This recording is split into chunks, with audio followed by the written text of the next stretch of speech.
Hello, my name is Stephanie Chung, and today I'll be talking about bodies and difference in modernity. This discussion is based on the premise that there is biological variation in humans, and that can make other humans very uncomfortable. This variation can be a dislike of cilantro, because of a genetic predisposition to it that causes people to create shirts, to difference in genitalia that creates political movements about who gets which rights, and differences in skin color, which can spawn violent hate groups based on exterminating people of other races. So, where did perceptions of human difference start? What's one thing that early statisticians had in common? They were eugenicists. They wanted to study difference so that they could decrease deviations from the norm of humanity, creating the concept of a mathematically normal humanity in the first place. But human difference is intimately connected to cultural perceptions and structural forces. For example, 60 to 80% of African Americans and 50 to 80% of Hispanics are lactose intolerant, compared to 2% of white Europeans. In the United States in 2009, 74% of African American fourth graders and 77% of Hispanic fourth graders were on free and reduced lunch, which is often cheese sandwiches and milk.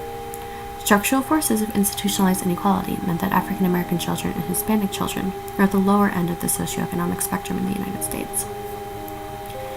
Minority students and low-income students are disproportionately disciplined, suspended, expelled, and restrained in schools, viewed as aggressive and not respectful of authority.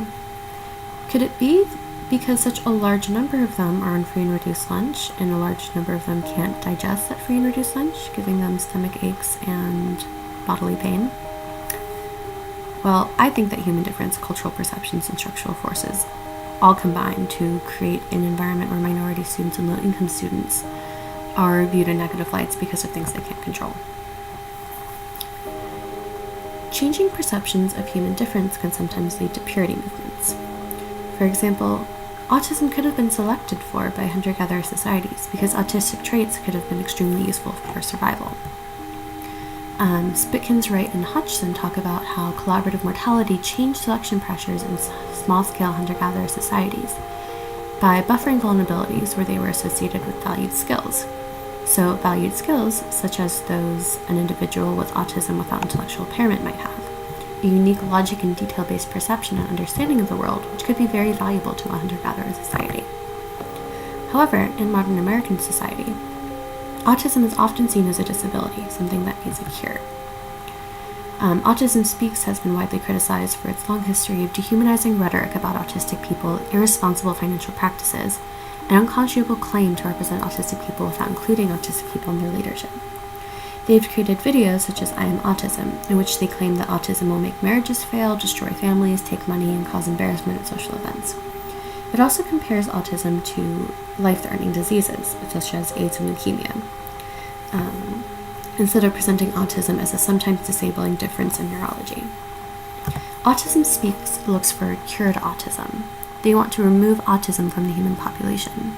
This is opposed to hunter-gatherer societies, which could have selected for it because autism could have been useful for survival. Therefore, cultural perceptions of human difference has changed with structural forces and with time. Science is not immune from subjective cultural perspectives and institutional inequalities. For example, organ transplants. Who gets a new organ? No one can deny that the development of organ transplantation is an incredible feat of medical science. However, it has also created a black market for illegal organs, which reinforces institutional inequalities, as organs flow from south to north, east to west, and poor to rich. For example, the organ donor in the first picture is friends with the recipient. They formed a close bond. It was done out of willingness to help someone else's life. And the bottom is a village full of men which have had kidneys removed and donated because they literally had no other choice to feed their families. That brings the question, whose life gets to be saved, and why are we doing organ transplants in the first place? Nancy Shepherd Hughes offers an idea that, the idea that life should be prolonged is a subjective cultural perspective. The age-old denial and refusal of death contributes to what Ivan Illich identified as the hubris of medicine and medical technology in the face of mortality. This science is entirely based on a subjective cultural perspective, and it reinforces institutional inequalities throughout the world. The The Kennewick Man is another example of how science interacts with institutional inequalities and subjective cultural perspectives. The Kennewick Man was a skeleton that was found on Native American land. The Native Americans were claiming the skeleton. They didn't want researchers to study it. Scientists, however, looked at the skull and claimed that it was Caucasoid. It looked like Patrick Stewart, and that since Native Americans were Mongoloid, they could not have been descended from the Kennewick Man and they could not claim him. Institutionalized inequalities put the scientists in a position of power over the Native Americans. They got to decide who gets the bones. But this comes from, these two opposing viewpoints come from different subjective cultural perspectives. One that ancient human remains should be studied and analyzed, and another that says ancient human remains should be buried and left at peace. Culture and human evolution are intricately tied today. So some people might say science may be progressing, but natural selection still works in the same way, right? Well, kind of. Natural selection relies on there being variation among the human population, so people with different traits. Heritability, being able to pass those traits down. And differential reproduction, though not everybody gets to reproduce, so some traits get passed down, and other traits die out.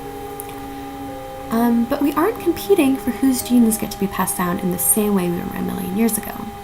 Culture means that someone who might not have been chosen to produce offspring thousands of years ago might get that chance now, because of wealth or other inherited factors. Random factors might be more important now than they were a million years ago. And part of this has to do with inherited inequalities. So all of these babies here have different levels of inherited wealth. They could have been born in different countries, have different access to medical care, sanitation levels, adequate nutrition, quality education, and clean air and water throughout their lives. But even the fact that some of them are different skin colors mean that they've already inherited social inequalities. Human beings are not like chimpanzees. We don't duke it out over our lifetimes, and it's not, the merits of one person over the merits of another. Some people get head starts in life.